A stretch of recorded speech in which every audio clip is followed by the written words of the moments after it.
से वडोदरा भी लिए चलते हैं। भूपेंद्र सिंह से अपडेट लेते हैं। भूपेंद्र, हम देश को हिंसा के बाद अपडेट बता रहे हैं कि किस तरीके का एक्शन हो रहा है।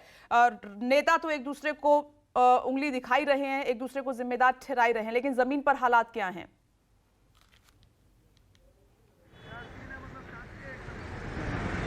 देखिए, इस समय मैं उसी जगह पर मौजूद हूँ, उसी चौराहे पर मौजूद हूँ जहाँ पर कल एक तरह से ये पूरा इलाका जो है पुलिस छावनी में तब्दील हो चुका था।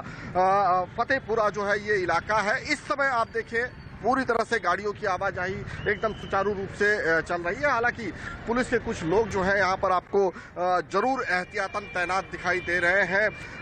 ये जो सामने की सड़क आप देख रही हैं, यहाँ पर कल शाम के वक्त पथराव हुआ था और इसके बिल्कुल दूसरी तरफ का छोर मैं आपको दिखाऊं तो वहां पर दोपहर के वक्त पथराव हुआ था। दो घटनाएं बनी थी ऐसी जिसके चलते पूरे इलाके में तनाव फैल गया था, लेकिन उसके बाद पुलिस ने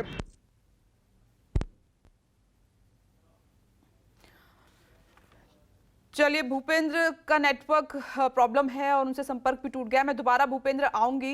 हालांकि अभी तस्वीरों में शांति नजर आ रही है, आवाजाही रोजाना की तरह दिखाई दे रही है।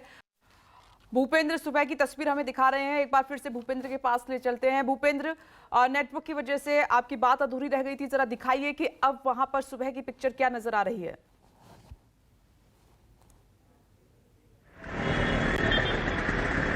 बिल्कुल विपनेश, इस समय की अगर मैं बात करूं तो स्थिति बिल्कुल शांतिपूर्ण तरीके से बनी हुई है। कल जो इलाका पूरी तरह से छावनी में तब्दील था, पुलिस छावनी में तब्दील था, आज वहां पूरी तरह से सामान्य स्थिति बनी हुई है। आप देख सकते हैं कि वाहन व्यवहार तमाम सुचारू रूप से यहां पर चल रहा है। यही वो इलाका है जहां पर कल पथराव हुआ था। ये जो सामने आपको गली दिखाई दे रही है, यहाँ पर पहले दोपहर 1:30 से 2 बजे के आसपास पथराव हुआ और उसके बाद यहीं पर नजदीक में 500 मीटर की दूरी पर कुम्भारवाड़ा चौक है, वहां पर दूसरी बार पथराव हुआ।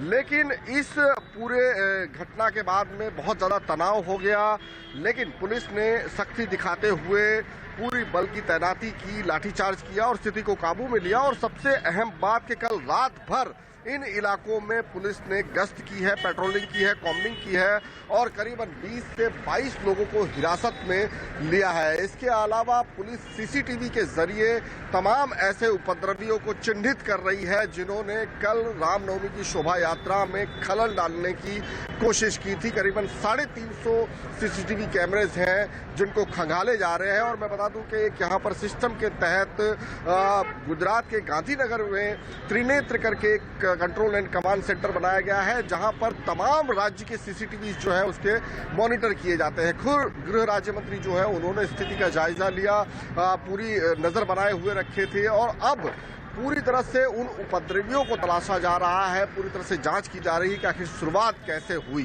कल 1:30 बजे एक बार पथराव हुआ, उसके बाद शाम को 5 से 6 बजे के बीच में पथराव हुआ और इसके चलते पूरी स्थिति जो है वो तनावपूर्ण हो गई। हालांकि बहुत बड़े लेवल पे यह नहीं था, लेकिन उसके बावजूद जिस तरह का पथराव शुरू हुआ, एक घटना के बाद दूसरी घटना पुलिस सुरक्षा के बीच में, पुलिस बंदोबस्त के बीच में, उसने ज्यादा तनाव पैदा कर दिया और उसको देखते हुए अब प्रशासन जो है वो सख्ती पे उतर आया है। और ये भी कहा जा रहा है कि इलाके में जितने भी अतिक्रमण हैं या फिर इलीगल स्ट्रक्चर हैं उनको भी डिमोलिश करने की कार्रवाई की जा सकती है अगर कई लोग उसमें दोषी पाए गए तो।